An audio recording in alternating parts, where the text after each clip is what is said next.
Vacas lecheras, cómo aumentar la grasa de la leche. Para medir la calidad de la leche, la grasa que contiene es un buen termómetro.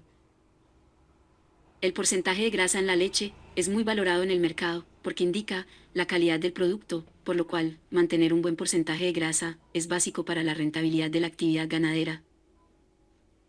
La salud de la vaca está directamente relacionada con la producción lechera eficiente y saludable. Un correcto manejo y la alimentación proporcionada a las vacas productoras son elementales. Los responsables de la producción y acumulación de grasa láctea son las glándulas mamarias, pero los principales protagonistas son los ácidos grasos. El rumen es uno de los principales productores de ácidos. En la dieta suministrada a las vacas, debemos ofrecer buenas fuentes de grasas, a base de forrajes y concentrados. Una dieta conocida como alta en cereales consiste en la mezclar 60% de concentrado y 40% de suplemento forrajero.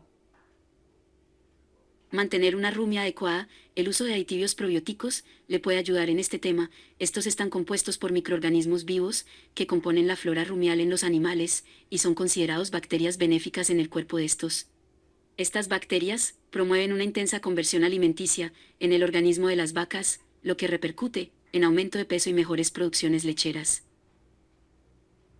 La semilla de algodón, esta es proporcionada especialmente en sistemas de confinamiento, es una gran fuente de grasa. Para las vacas lecheras, hay que proporcionarla entera. Es una opción de alimento complementario, contiene elementos digestibles, buen índice energético y proteico,